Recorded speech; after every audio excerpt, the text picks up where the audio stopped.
आचार्य को नमन, उपाध्याय को नमन, उपाध्याय को नमन।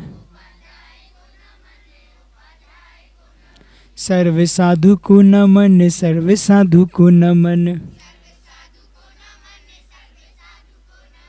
यह मेरे पंच गुरु इनको सदा नमन, इनके नमन से हो मुक्ति पथ पे गमन। इनकी ही भक्ति में हो मेरे मन व चितन। अरिहंत जय जय, सिद्ध प्रभु जय जय। साधु जन जय जय, जिन धर्म जय जय। अरिहंत मंगल, सिद्ध प्रभु मंगल। साधु जन मंगल, जिन धर्म मंगल। अरिहंत उत्तम, सिद्ध प्रभु उत्तम।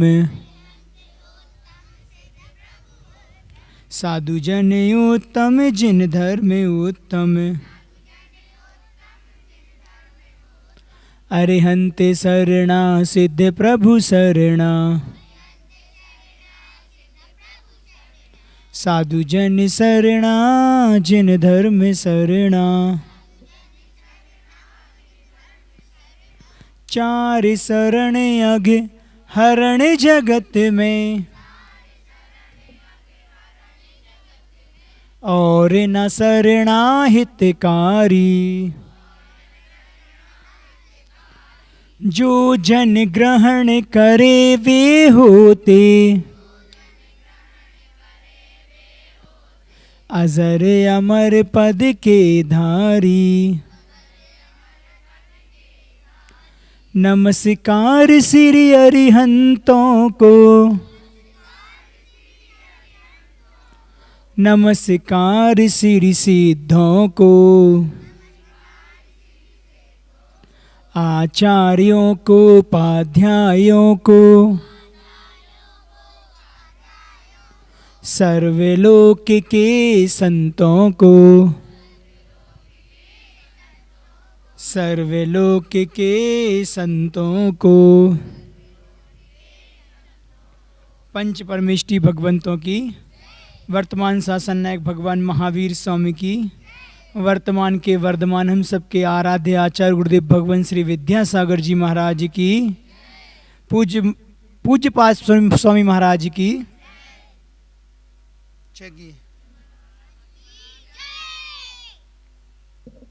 अपन पहले पाठ कर लें 4 का, उसके बाद 5वें नंबर का आज पढ़ना अपन को। धीरे धीरे पढ़ेंगे सब लोग, है ना, और जहाँ जिसको नहीं वो मिला सकता है। न स्नेहाचरणं प्रयान्ति भगवन्, पादद्वयं ते प्रजा। हेतुस्तत्र विचित्र दुःख निचया, संसार घोराण्वा।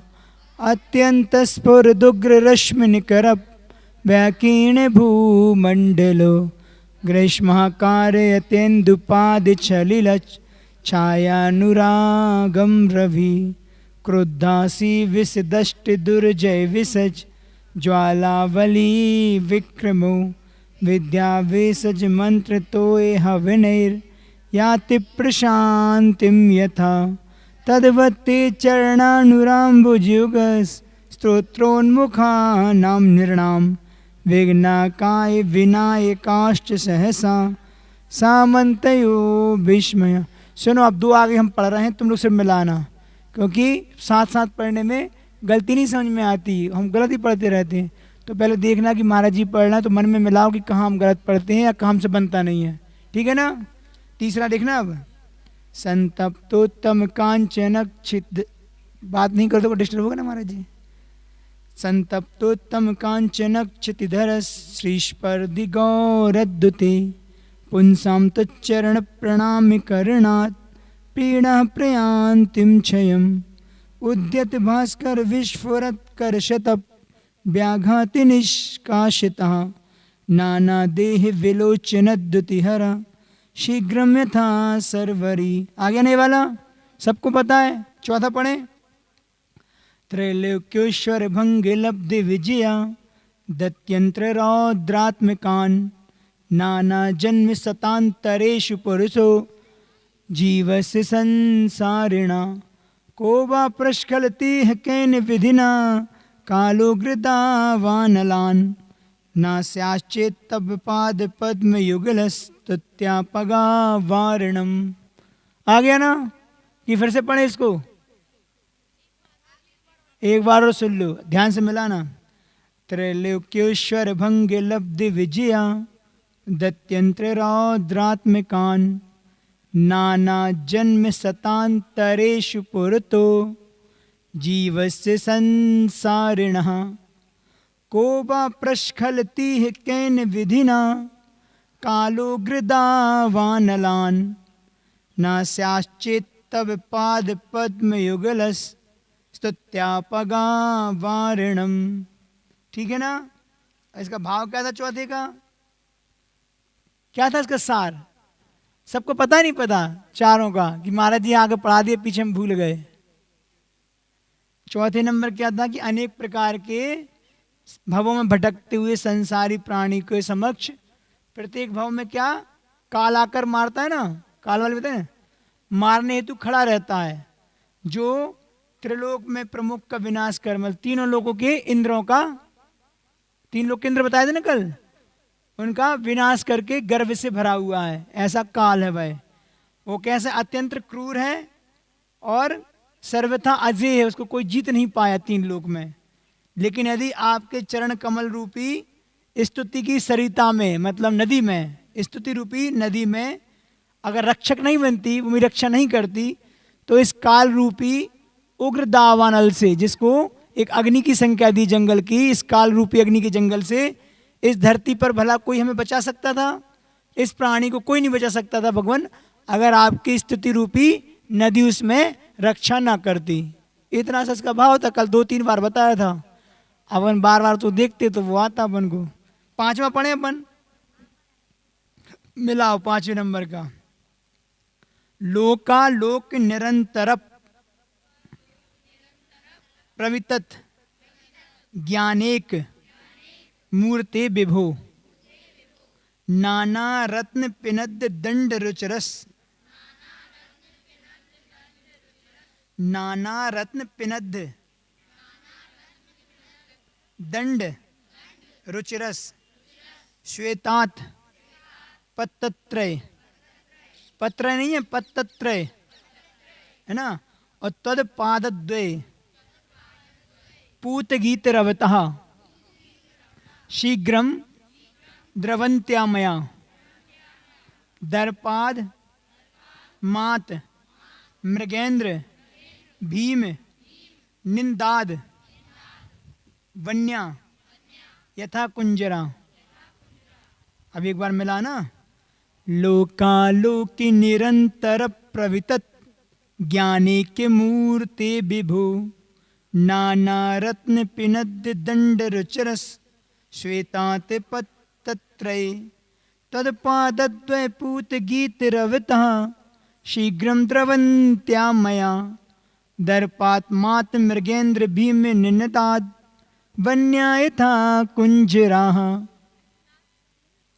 दर्पात मात मृगेंद्र भीम निनदाद, निनदाद वन्या यथा, निनदाद है फिर वन्या निकलेगा उसमें से, दा के नीचे वहाँ है ना, तो वन्या यथा कुंजरा।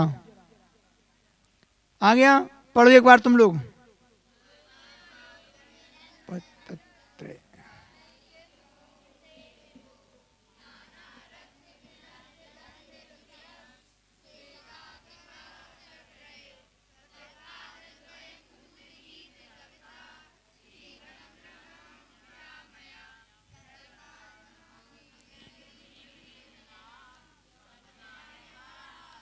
सरल तो है। दर्पाद मात मृगेंद्र भीम निंदाद। दर्पाद आधे धातक पढ़ेंगे, दर्पाद फिर मात फिर मृगेंद्र फिर भीम फिर निंदाद वन्य था कुंजरा। आ गया ना? और तो नहीं पढ़ने, एक बार रहने दें, इसका अर्थ करें। चलो तो अर्थ मिलाओ। लोकालोक निरंतर प्रवितेत ज्ञाने के मूर्ते, अर्थात लोक और अलोक में निरंतर मतलब किसी अंतराल के बिना, तो लोक अलोक में अंतराल रहित विस्तार से, प्रवितत मतलब विस्तार से युक्त, क्या? ज्ञान की एक मूर्ति, ज्ञान की अद्वितीय मूर्ति रूप। क्या अर्थ निकला? लोक अलोक में अंतराल रहित विस्तार से युक्त ज्ञान की अद्वितीय मतलब उसके बराबर दूसरी कोई मतलब मूर्ति नहीं, मूर्ति रूप, तथा नाना रत्न पिनद दंड रुचिर श्वेतात पत्तत्रय। दूसरी लाइन क्या हुआ? नाना रत्न मतलब नाना प्रकार के रत्नों से, विभिन्न रत्नों से जड़े हुए, जड़े क्या? दंड, जड़े का मतलब पिनद मतलब उससे चिपके हुए जड़े हुए, दंड मतलब डंडे के कारण, श्वेतात पत्तत्रय मतलब श्वेत वर्णीय, पत्तत्र मतलब 3 मनोहर हैं, क्या? छत्र। विभिन्न रत्नों से जड़े हुए डंडे के कारण जिनके 3 श्वेत वर्णीय छत्र मनोहर हैं, ऐसे क्या है? हे विभु मतलब हे प्रभु, त्वद पादद्वय पूत गीत रवता, आपके पादद्वय मतलब चरण युगल के, पूत मतलब पवित्र, और गीत मतलब भक्ति गीतों की, रवता मतलब ध्वनि से, उनकी आवाज से। तो क्या करें? आपके चरण युगल की पवित्र भक्ति गीतों की ध्वनि मात्र से आमया, आमया कहां से निकलेगा बताओ? शीघ्रम द्रवंत आमया, तो आमया मतलब होता है रोग, जो शरीर में रोग होते हैं ना, कष्ट, तो कहते हैं आमया रोग। शीघ्रम मतलब तत्कारी, द्रवंती मतलब भाग खड़े होते हैं। आपके चरणोगल के पवित्र भक्ति गीतों की ध्वनि मात्र से आमया मतलब रोग, शीघ्र ही तत्काल ही, द्रवंती अर्थात भाग खड़े होते हैं। यथा जैसे, कैसे? दर्पात मात मृगेंद्र भीम निन्नाद, घमंड से चकनाचूर जो सिंह की भीषण गर्जना से जंगली हाथी, ऐसे होते ना। कुंजरा कैसे कहते हैं? हाथी का दूसरा नाम क्या? कुंजर, कुंजरा बोलते हैं संस्कृत में, क्या बोलते हैं? हाँ। वन्य मतलब जंगली, वन में, वन्य मतलब जंगली। तो दर्पात, दर्प मतलब होता है घमंड, दर्प करना मतलब घमंड करना, तो घमंड से चकनाचूर, कौन? मृगेंद्र किसको बोलते हैं? मृगों का इंद्र, पहले भी आया भक्तांबर में। किसको? शेर को बोलते हैं। तो कह रहे हैं घमंड से चकचूर मतलब चकनाचूर सिंह की भीषण गर्जना से, बहुत घमंड से भरा है, ऐसे जब गर्जना करता है सिंह तो जंगली हाथी क्या हो जाते हैं? भाग खड़े हो जाते हैं। किस प्रकार? जिस प्रकार भगवान आपकी भक्ति मात्र करने से रोग तत्काल भाग खड़े हो जाते हैं। तो ने एग्जाम्पल दिया किस प्रकार, जिस प्रकार शेर की गर्जना से हाथी भाग खड़े होते हैं, वैसे ही आपकी भक्ति चरण युगल की मतलब आपके दोनों चरणों की पवित्र भक्ति गीतों के द्वारा जब करते हैं, अच्छे अपन करते हैं ना आरती वगैरह भक्ति गीत भजन संध्या में, तो उसकी ध्वनि मात्र से हमारे शरीर के रोग भाग खड़े होते हैं। इसका तात्पर्य है। पहली 2 लाइन में क्या बता दिया? लोक और लोक के अंतराल से रहित विस्तार से युक्त ज्ञान की अद्वितीय मूर्ति रूप, मतलब आपका ज्ञान कैसा है? 3 लोकों में कैसा है? बिगर बाधा के, है ना, सर्वज्ञ मतलब केवल ज्ञान उत्पन्न होता है तो 3 लोगों में भगवान क्यों किसी प्रकार के उनके ज्ञान में बाधा नहीं, केवल ज्ञान उत्पन्न होने के बाद 3 लोग उनके ज्ञान में झलक रहे हैं। तो पहली लाइन से बता दिए कि आप ऐसे केवल ज्ञान से सहित अद्वितीय मूर्ति रूप हैं, और दूसरी लाइन में बता दिया कि आपके ऊपर वो 3 छत्र लगे हैं, उसकी डंडे की शोभा कैसी? रत्नों से जड़े हैं। उस छत्र को 3 छत्र जो आपके श्वेत वर्ण के मतलब सफेद वर्ण के हैं, वो कैसे हैं? विभिन्न रत्नों के जड़े गए डंडे में उन 3 छत्र को लगाया है, तो उनकी एक अलग शोभा दिख रही है। तो पहले भगवान की शोभा का वर्णन कर दिया और भगवान की भक्ति का फल बता दिया कि रोग खड़े हो जाते हैं, दूर भाग खड़े हो जाते हैं। कैसे? जैसे सिंह की गर्जना से हाथी भाग खड़ा होता है। इसका भाव है। एक बार उसका भाव मतलब भावार्थ देख लो, मतलब सारांश। आप लोग भगवान, आप लोक और अलोक के बिना किसी अंतराल के, किसी मतलब बाधा के विस्तार को प्राप्त हुए। क्या विस्तार को प्राप्त हुआ? आपका केवल ज्ञान। वह उसकी केवल ज्ञान की आप अद्वितीय मूर्ति है, मतलब आपके समान संसार में कोई दूसरी मूर्ति नहीं है, दूसरा नहीं होता। ऐसे केवल ज्ञान को आपने धारण किया है। तथा और क्या है? अनेक रत्नों से जड़े हुए डंडे से सुशोभित 3 जो सुंदर छत्र हैं, श्वेत वर्ण के, उसके आप धारी, मतलब आप धारण करते हैं, आपके सिर पे होते ना।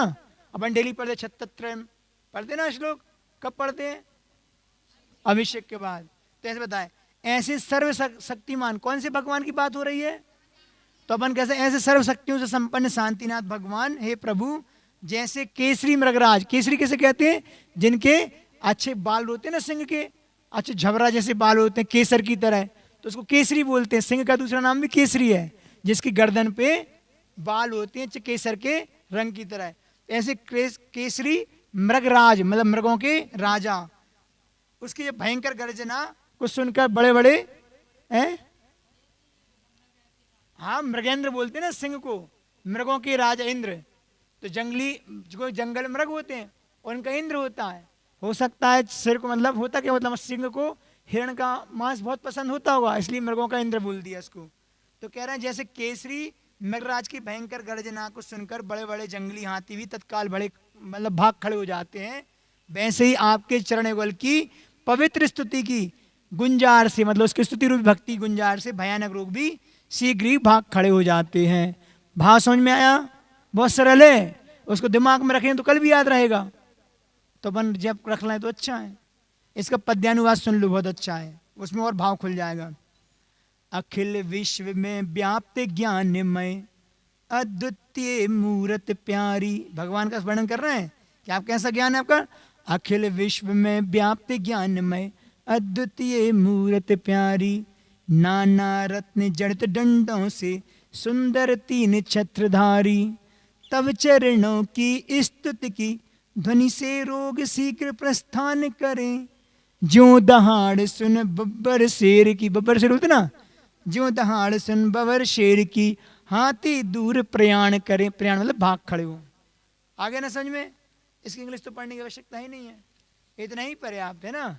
अब क्या है? कहानी। कहानी में अपन ने कल क्या पढ़ा था? कल का बता दो, पूरा पुराना नहीं तो लेट हो जाएंगे। माँ ने उसको पैसे दिए, कितने दिए? 100 रुपए, 2 दीनार, दीनार जल्दी ना। तो उसने क्या किया? 100 दीनार का पहले बाजार गया तो सबसे पहले लकड़ी खरीदे, है ना। लकड़ी के बाद क्या खरीदा? नहीं नहीं, मेढ़े को, भेड़ के बच्चे को मेढ़ा बोलते ना उसको। मेढ़ा मतलब जो भेड़ बकरी होती है ना उसके बछड़े, जिससे ऊन के कपड़े बनते हैं, तो उसको बोलते हैं मेढ़ा, उसके बच्चे को। और मेढ़े को बेच के क्या खरीदा? फिर लकड़ी के खटी खाट के 4 पाए लेके वो घर में आ गया। घर में आया तो भाई लोगों ने क्या कहा? ईर्ष्या के, देखो ये दिन भर से गया और खरीद के लाया 100 दीनार में। तो माँ को बहुत दुख हुआ, भोजन का समय तो आ गया। ये सारी बात अपन ने कल बन दी।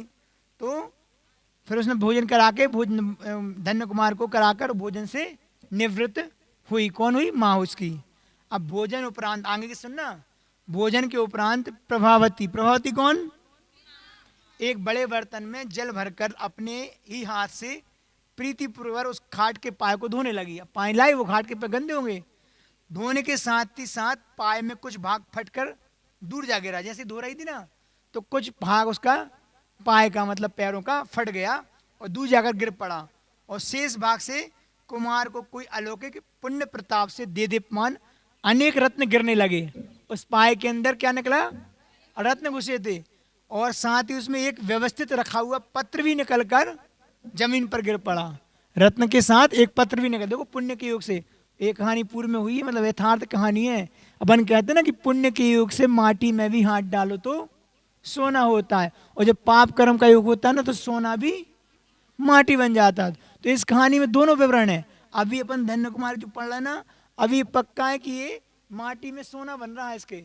अब इसकी कहानी बाद में सुनाएंगे तो ऐसे पाप कर्म का भी होगा कि इसको हाथ में सोना रखा तो वो अंगारे बन गए, आएगा आगे। तो अभी क्या हो रहा है कि उसके पुण्य के प्रताप से एक रत्न में निकले और साथ में पत्र निकला। तो यह घटना देखकर सभी आश्चर्यचकित हो गए, जितने भी घर में लोग थे। धन्य कुमार के पुण्य का प्रताप देखकर सभी भाइयों ने भी कटुक मन से दांतों तले उंगलियां दबा ली। अब कुछ कह भी नहीं सकते। हम उसका पुण्य इतना है कि वो उसने किया तो बचपना वाला काम, लेकिन अपने आप में और बड़ा आदमी बन गया वो।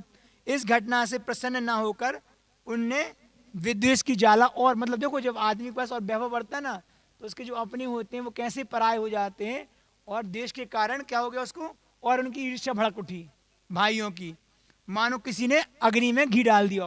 पहले ही से अग्नि लगी थी, उसमें घी और डालने से क्या होता है, और ज्वाला भड़क उठती है। तो भाइयों के साथ ऐसा ही हुआ। तो निकले हुए पत्र की रहस्य की घटना इस प्रकार है। जो पत्र निकला उसकी घटना किस प्रकार है, उसमें लिखा था, पहले इसी नगरी में एक महापुण्यशाली अटूट वैभव का धनी वसुमित्र नाम का राजश्रेष्ठी रहता था। कौन सा राजश्रेष्ठी? बोले तो राजा का बेटा नहीं है, नहीं राज का मतलब श्रेष्ठ, मतलब कहते हैं जो बनिया होते हैं ना, जैसे अपन बोलते हैं कि नगर सेठ हैं, तो राज सेठ मतलब नगर श्रेष्ठ सेठ बोलते हैं उनको। तो ऐसे धनी था, बणिक था, बनिया था, और राज्य में बहुत सबसे ज्यादा धन संपन्न था, तो उसको बोलते हैं राज श्रेष्ठी। तो प्रचुर पुण्य शुभ कर्म उदय से उसके समस्त भोग और उपभोग की संपदा को देने वाली 9 निधियां प्रकट हुई। 9 निधियां होती ना, जिस प्रकार चक्रवर्ती को 14 रत्न 9 निधियां होती ना, ऐसी निधियां प्रकट होती हैं जिनको वैभव को दिखानी है। ऐसे उस राजश्रेष्ठी के यहाँ भी 9 निधियां प्रकट हुई। कोई संतान ना होने से वह सदा इस बात से चिंतित रहता, उसको कोई संतान नहीं थी, तो वो चिंतित रहता था कि मेरे मरण के उपरांत इन निधियों का भोग कौन करेगा, जो निधियां हैं। तो एक दिन वसुमित्र ने उपवन में, मतलब नगर से बाहर जो उपवन रहता है जहाँ पे हरियाली रहती है, राजा लोग पहले घूमने जाते थे, जैसे अपन जाते ना गार्डन में, ऐसे उपवन होते थे। तो वहाँ आए हुए एक, उस उपवन में एक महाराज जी आए। वो महाराज जी कैसे थे, अविधि ज्ञान के धारी थे। तो मुनिराज से जाकर पूछा, क्या पूछा, हे प्रभु आगे ऐसा कौन सा पुण्य आत्मा जीव होगा, नर रत्न उत्पन्न होगा, जो मेरी इन नवनिधियों का स्वामी होगा। क्या पूछा, ऐसा कौन पुण्यशाली जीव उत्पन्न होगा जो मेरी निधियों का भोग करेगा, मेरे इस वैभव का भोग करेगा, कृपया मेरी इस चिंता का निवारण कीजिए। महाराज ने पूछ लिया। तो अवधि ज्ञानी मुनिराज वसुमित्र का समाधान करते हुए बोले, क्या बोले, हे श्रेष्ठन, हे श्रेष्ठों में श्रेष्ठ महाराज, अवनीपाल की राजधानी में, अवनीपाल है ना वही, धनपाल नाम का कौन था, वैश्य, वही वैश्य मतलब व्यापारी, उसके घर में कौन, धन्य कुमार नाम का पुत्र उत्पन्न होगा, जो अपने संस्कारों से और सत्कारों से उपार्जित पुण्य के उदय के फल से इन 9 निधियों का स्वामी होगा, और उसके प्रताप से अन्य लोग भी लाभ और समृद्धि को प्राप्त होंगे। ऐसा उन महाराज जी ने बोल दिया। मुनिराज के वचनों का अटूट श्रद्धान करता हुआ निसल लोक, मतलब सल से रहित हो गया, कोई सल नहीं है, इनका भोग कौन करेगा। भाई वसुमित्र नाम का व्यक्ति अपने घर आ गया और फिर मुनिराज के वचन के अनुसार एक पत्र लिखा। श्रीमान महामंडलेश्वर महाराज अवनीपाल के सुराज्य में वैश्य कुल का उत्तम भूषण, अनेक गुण अलंकृत महापुण्यवान श्रेष्ठी धनपाल का पुत्र जो धन्य कुमार होगा, वही धन्य आत्मा मेरे गृह स्थान से नवनिधियां स्वीकार कर सुखपूर्वक सदाकाल वहीं पर निवास करे। ये उसने पत्र लिख दिया। समझ में आया ना सबको पत्र, फिर से पढ़ दे, नहीं तो आ गया ना। उसने पूरा लिख दिया कि वैश्य कुल में उत्पन्न हुआ धनपाल का जो पुत्र धन कुमार, वह मेरी निधियों को स्वीकार करके सुखपूर्वक सदाकाल के लिए अपने यहाँ पे निवास करे। इस प्रकार वसुमित्र ने पत्र को मैं भविष्य में होने वाले पुण्यात्मा के नाम अपनी संपत्ति की वसीयत में लिख दी, और फिर उस पत्र के विश्वास के लिए अनेक उत्तम रत्नों के साथ खाट के पांव में उस पत्र को भी बंद करके रख दिया और स्वयं सुख से रहने लगा। उसने सब व्यवस्था करके उस पाए में वो नवनिधियां रखी और पत्र भी रख दिया और सुख से रहने लगा। फिर क्या हुआ, इसके पश्चात वह सेठ आयु के अवसान होने पर, मतलब क्या हुआ, आयु उसका मरण हो गया, आयु आने पर समाधि मरण पूर्वक उसने समाधि प्राप्त की उसने सेठ ने, और देह का त्याग कर शुभ कर्म के उदय से के फल से स्वर्ग की महान विभूति वाला देव हुआ। अब वो सेठ सम्यक दृष्टि था, अगर उसके धन के प्रति आसक्ति होती तो उसको विकल्प ही नहीं होता कि मेरे संपदा कौन भोगेगा, वो तो खुद चिपका रहता, वो किसी को नहीं बताता कि मेरी धन संपदा में ऐसे कैसे किसी को दे दे।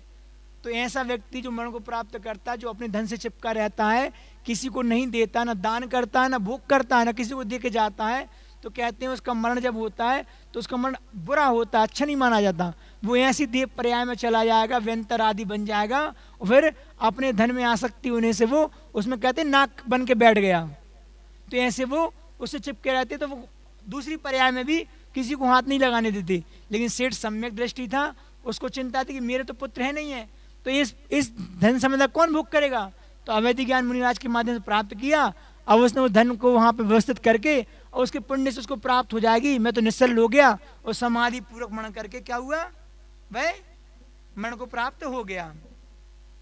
तो पश्चात सेठ आयु के अवसान होने पर समाधि मरण का पूर्वक देह त्याग कर शुभ कर्म के उदय के फल से स्वर्ग की महान विभूति वाला देव हुआ। वहां जाकर क्या हुआ, देव बना। जो नियम है, जो सच्ची समाधि पूर्व मरण करता है नियम से कहाँ जाता है, स्वर्ग में जाता है, और अच्छी पोजीशन वाला इंद्र या देव बनता है।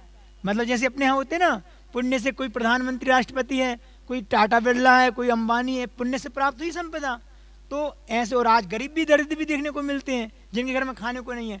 तो ऐसे यहाँ पे अच्छा कर्म करके जो ऊपर जाता है उसको अच्छा वैभव मिलता है, अच्छे पद मिलते हैं। और जो बुरे काम कर्म के ऊपर नीचे जाते हैं उनको दरिद्रता भी मिलती है, वहाँ जाकर उनको वैभव संपदा उतना रिद्धियाँ उनको प्राप्त नहीं होती। तो ये अच्छा विभूति वाला रिद्धि संपन्न देव हुआ। सेठ के मरण के उपरांत धीरे धीरे घर के अन्य लोग भी चल बसे जो उसके घर में होंगे। फिर जो सबसे अंत में मरा उसे जलाने के लिए खाट सहित ले गए। सुन रहे हो कहानी, खाट कैसे प्राप्त होता है, धन्य कुमार को बता रहे हैं कि जो अंतिम जो व्यक्ति था अंत मरा तो उसे जलाने के लिए खाट सहित ले आए। उस खाट के पाए को वहां से उठाकर चांडाल, खाट में रख के लाते ना, अर्थी बनाते ना, तो उस खाट में बना के ले आए। तो उस खाट को अलग कर दिए, जलाए नहीं। तो चांडाल अपने घर में ले आया और जो जलाता है मतलब क्रिया करता है शमशान की, और वक्त पड़ने पर उन्हीं पायों को बाजार में बेचने के लिए गया। जिसे भाग्य के होता है, इसे किसने खरीदा, धन्य कुमार। तो समझ में आया कि पाय धन्य कुमार तक कैसे पहुंचे। अवैधिक ज्ञानी मुनिराज ने बोल दिया था, उनकी वाणी असत्य तो हो ही नहीं सकती, लेकिन ऐसे ऐसे उसने उन पायों को में पर्चा बांध के, पत्र बांध के उन निधियों को बांधा, अपने घर में सुख से रहा, खुद ने समाधि मरण किया। सारे परिवार के लोग मरते गए, अंत में जो व्यक्ति मरा उसी खाट में बांध के ले गए। खाट को अलग किया, चांडाल अपने घर ले गया। उसने वहाँ पर उसने कहा हमारे कोई काम का नहीं है, बाजार में बेचने गया तो धन्य कुमार ने खरीद लिया। अहो पुण्य योग से महान दुर्लभ वस्तुएं भी सुलभ हो जाती हैं। देखो कैसे सुलभ हो गई, पुण्य के योग से। किसके पुण्य के योग से, धम्मकुमार के। तो पुण्य आत्मा के चरणों में प्रकृति अपना संपदा सहज ही बिखेर देती है। कितनी बड़ी बात भी लिखी ना, कि जो पुण्य आत्मा होता है तो प्रकृति से उसको ये पुण्य से जो संपदा मिली वह सहज में मिल जाती, बगैर पुरुषार्थ के, बगैर मेहनत के मिलती है। सारा पुण्यहीन जगत संधन के लिए तरसता है। जो पापात्मा होता है, पुण्य जिसके पास पाले में नहीं होता, वह किसके लिए तरसता है, आदमी धन के लिए तो तरसते ना, कि मुझे पैसा मिल जाए। जितना भी उठा पटक करते सुबह से शाम तक किस लिए करते हैं, सिर्फ धन के लिए, है ना, कि मुझे कहीं ना कहीं से धन की प्राप्ति हो जाए। और धन क्या है, धर्मात्माओं के लिए तरसता है। कितनी बड़ी बात है। मतलब जो पापात्मा होता है वह धन के लिए तरसता है, और धन किसके लिए तरसता है, धर्मात्माओं के लिए। सीधी सी बात है। कहते हैं ना कि जो पापात्मा होता है वह अपने सिर पे धर्म वैभव को बिठालता है, धन को अपने सिर में उठाता है, और जो पुण्यात्मा है तो वैभव के ऊपर बैठता है। दोनों में अंतर है, एक वैभव को सिर पे रखता है और एक वैभव के ऊपर बैठता है। तो अपन जितने भी जो जैन कुल में उत्पन्न हुए ना, इतना पुण्य लेके आए कि अपन वैभव के ऊपर बैठे हैं, किसी चीज कमी नहीं घर परिवार में। और ऐसे संसार दरिद्र दिखते हैं जिनके घर में खाने को भी नहीं है।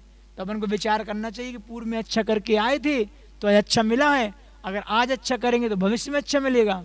इसलिए समता भी रखना है, संतोष भी रखना है, और भगवान का धर्म ध्यान भी करना है, ताकि भविष्य में भी हमें अच्छा मिले। तो लक्ष्मी परछाई की तरह पुण्यात्मा के पीछे पीछे दौड़ती है। जैसे अगर आप उसके पीछे भागोगे तो वो आपसे दूर भागेगी, और आप अगर उस धन की ओर इच्छा नहीं करेंगे, सिर्फ धर्म की ओर दृष्टि रखेंगे ना, तो वो धन आपके पीछे धर्म के पुण्य के योग से अपने आप आता है। बात समझ में आई ना। आगे बढ़े, कितना ही रहने दे, 7 बज गए।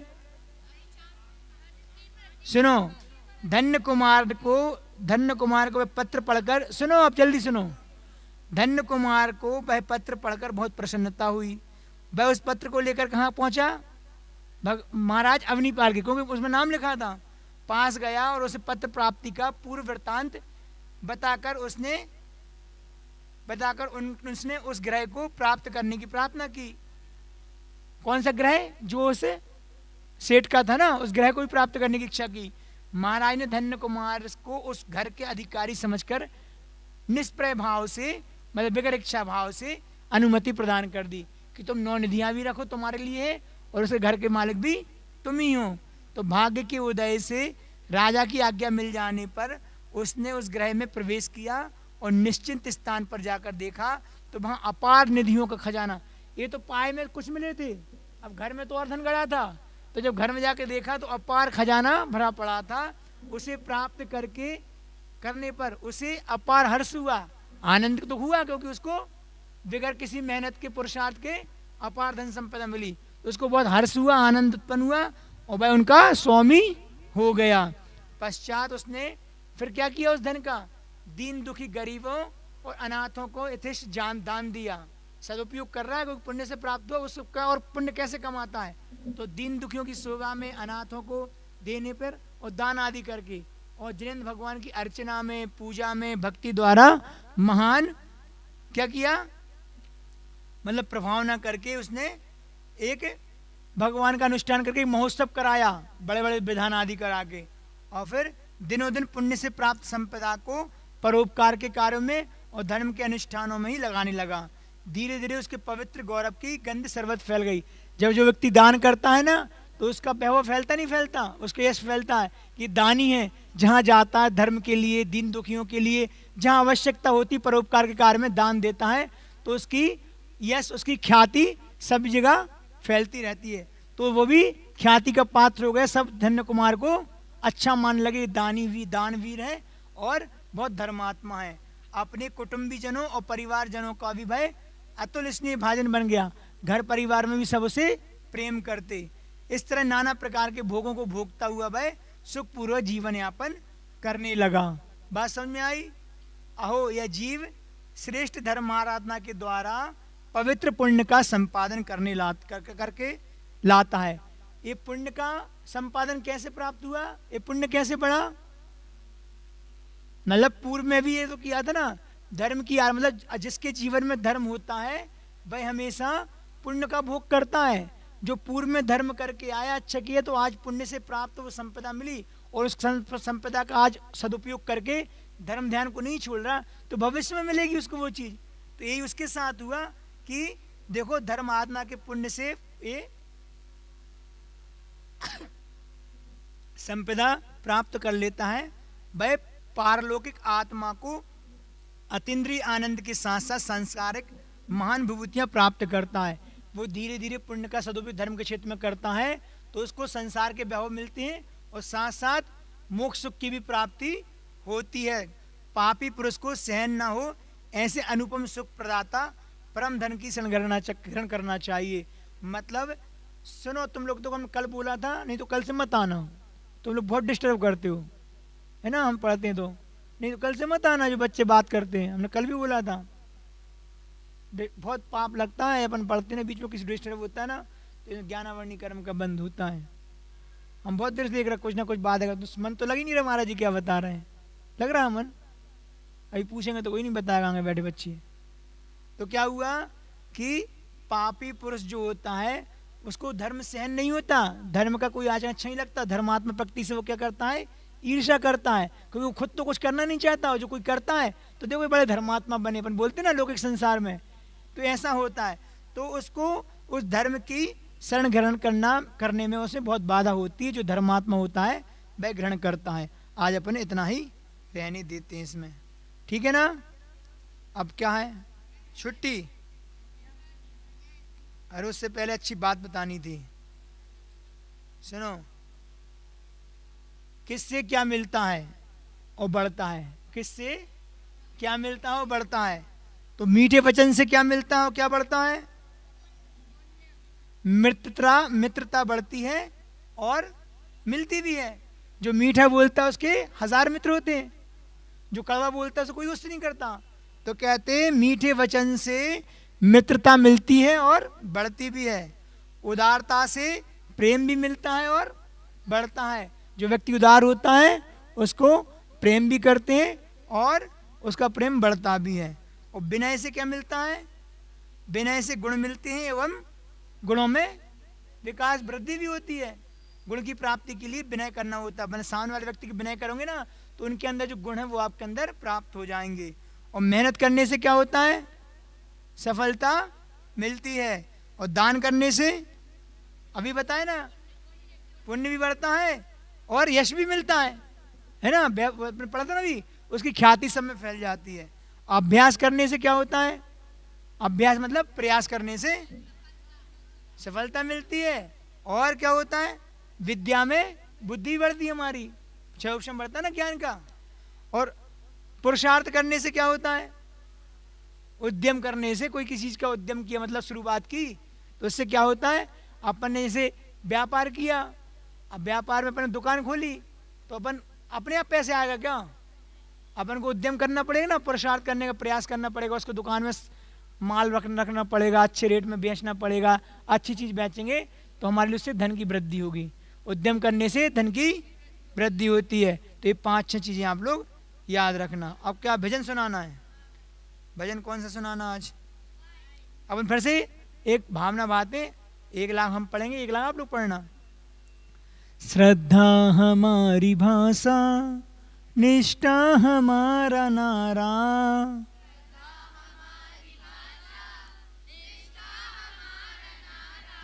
गुरुदेव की शरण से भव का मिले किनारा।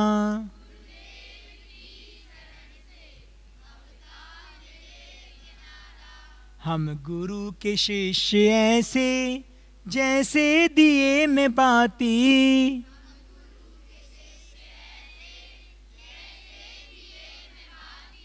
जलते रहेंगे हरदम चाहे हो तूफान पानी।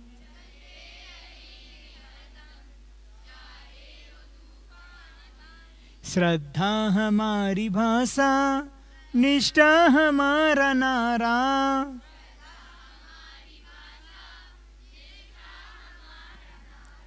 गुरुदेव की शरण से भव का मिले किनारा।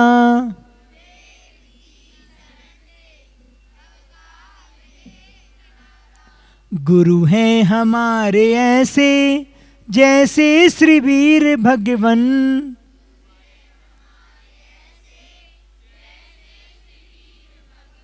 श्री कुंद कुंद स्वामी जैसा पवित्र जीवन।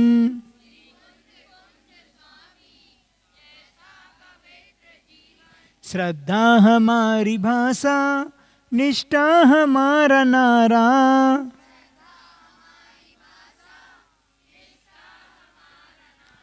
गुरुदेव की शरण से भव का मिले किनारा।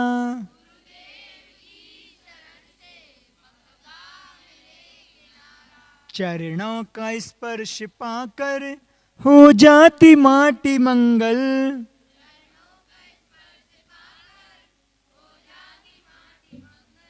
पारस हैं आप गुरुवर हमको बना दो कुंदन।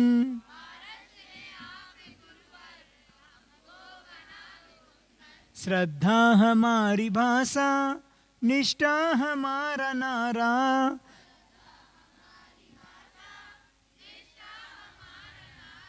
गुरुदेव की शरण से भव का मिले किनारा।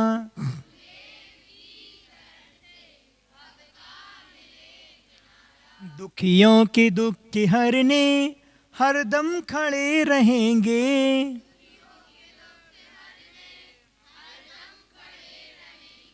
हर आँच में जलेंगे कर्मों से हम लड़ेंगे।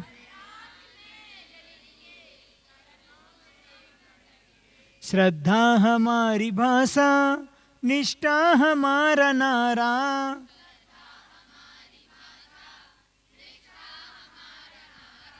गुरुदेव की शरण से भव का मिले किनारा।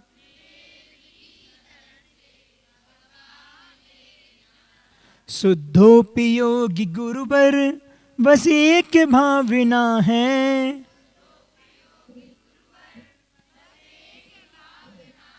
बन जाए आप जैसे कुछ और चाहना है।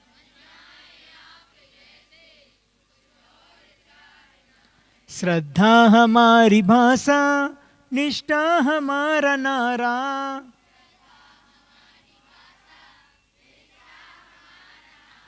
गुरुदेव की शरण से भव का मिले किनारा।